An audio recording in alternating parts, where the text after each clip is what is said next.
Olá, eu sou Ana Maria Camargo e eu vou começar o vídeo de hoje com uma frase particularmente asquerosa de Paulo Freire. Uma frase que está no seu livro Pedagogia do Oprimido. Aspas. Insistindo as elites dominadoras na manipulação, vão inoculando dos indivíduos o apetite burguês do êxito pessoal. Fecha aspas. O apetite burguês do êxito pessoal.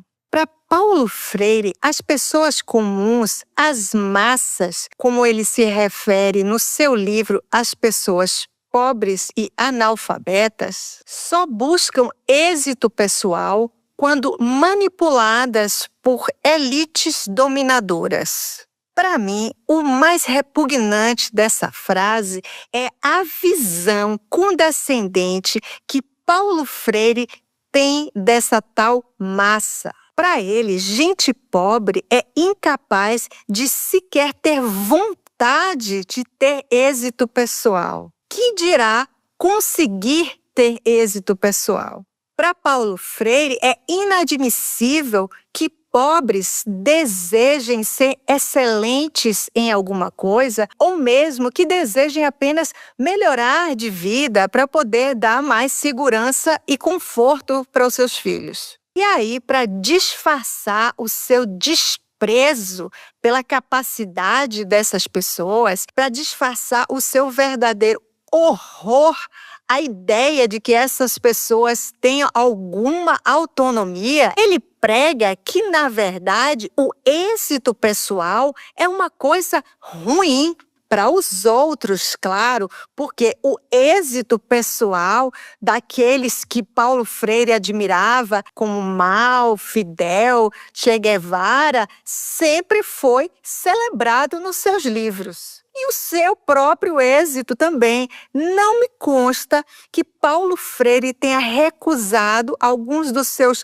muitos prêmios e títulos doutor honoris causa. Parece que ele preferiu satisfazer o seu apetite burguês.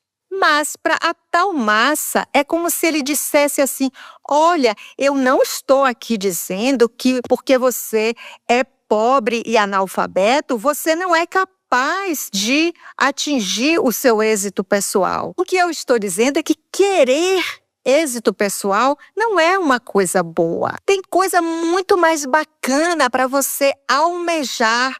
Por exemplo, a revolução. Mas para isso, você tem que aprender a pensar certo. Claro que ele não está falando de pensar certo a partir do fato de que, sim, existem verdades e morais objetivas e que não são afetadas por experiências vividas de opressão de quem quer que seja. O entendimento de Paulo Freire sobre pensar certo se refere a pensar estrategicamente para avançar a revolução marxista. E ele efetivamente teve a cara de pau de dizer isso explicitamente nesse mesmo livro. Ele diz: chame-se a esse pensar certo de consciência revolucionária ou de consciência de classe. Ou seja, quem sabe quais são as ideias certas para o indivíduo pensar é ele, mas quem manipula é a elite. Como todos os hipócritas, Paulo Freire acusa os outros daquilo que faz. Agora, imagine o que isso significa para estudantes dentro de um sistema que tem o guru Paulo Freire como patrono. Hoje em dia, esse pensamento freiriano se traduz na busca pela equidade. Isso significa justamente a total anulação da possibilidade da excelência, do êxito pessoal na escola. O pressuposto básico é que não haja nem incentivo, nem mérito para aqueles que se esforçam, que querem estudar, que querem aprender para ter êxito pessoal. Na escola woke, todos devem ter o mesmo resultado, mesmo que esse mesmo resultado seja péssimo para todos, mesmo que não haja êxito pessoal para ninguém. Soa familiar com o que nós temos hoje? 61% dos estudantes que concluíram o ensino médio em escolas brasileiras têm, no máximo, nível elementar de alfabetismo funcional. Eu vou repetir, 61% dos estudantes brasileiros que concluíram o ensino médio são pouco melhores do que analfabetos funcionais. Para garantir na escola essa equidade, esse nivelamento por baixo, dificulta-se a excelência, reduzindo as expectativas de aprendizagem e aprovando automaticamente aqueles que não conseguiram aprender nem esse mínimo. Mas e a equidade nas universidades? Calma, os woke têm uma solução para isso. Se você pertence a um grupo oprimido e as categorias de oprimidos só aumentam, você pode ter uma cota para chamar de sua e entrar em uma universidade pública para aprender a ser ainda mais woke às custas do pagador de impostos. Agora, querido, se você é branco e cis, e seus pais, ralando muito, conseguiram te pagar uma escola privada, mesmo que tenha sido num bairro popular, esqueça, você já é privilegiado. Admita que o sistema te favorece. Para piorar, só falta você dizer que é cristão. Opressor.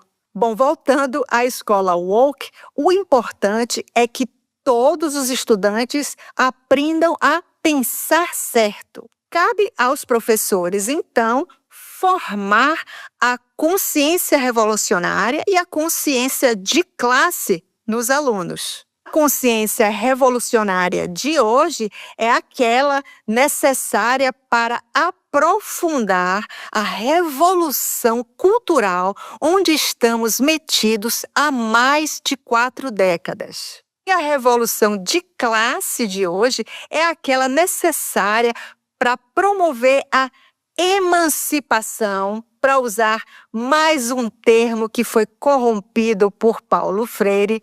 Para ele, o educando emancipado era o educando radicalizado. Portanto, a consciência de classe de hoje é aquela necessária para emancipar, ou melhor dizendo, radicalizar as classes identitárias consideradas oprimidas. Ou seja, continua cabendo ao professor atuar como formador de militância. Claro que isso não é uma coisa simples, porque o professor de verdade quer exatamente o oposto. Ele quer que seus alunos tenham, sim, êxito pessoal. Ele quer que seus alunos se preparem tecnicamente, eticamente. Por isso, há todo um esforço daqueles que estão dentro da máquina do MEC, do Conselho Nacional de Educação, das secretarias de educação, dos sindicatos ligados às escolas,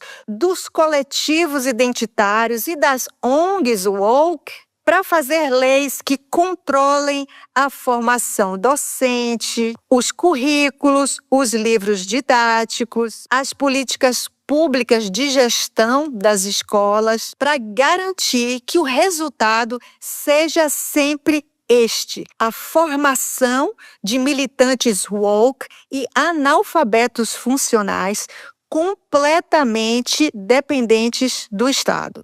Dentro desse pacote estão, por exemplo, as políticas de mesada para os estudantes não evadirem da escola, a aprovação automática, as políticas de justiça restaurativa, em vez de dar autonomia aos gestores para punirem e impedirem a indisciplina e a violência dentro das escolas, eles propõem rodas de conciliação. Dentro desse pacote está também a resistência à instalação de câmeras nas salas de aula, que iriam proteger tanto os professores quanto os alunos. E talvez uma das mais nefastas dessas medidas foi a formalização que está presente no projeto de lei do governo Lula para o novo Plano Nacional de Educação é o prazo limite para alfabetização, que deveria ser, no máximo, até o final do primeiro ano. No projeto de lei está lá até o final do segundo ano. Isso significa que os alunos, em sua maioria, não se tornarão bons leitores nunca, principalmente os mais pobres. Infelizmente, Paulo Freire não é só o patrono disso que se chama de educação, mas que não é educação aqui no Brasil. Ele é também o guru da seita woke que o governo Lula pretende tornar hegemônica nas escolas.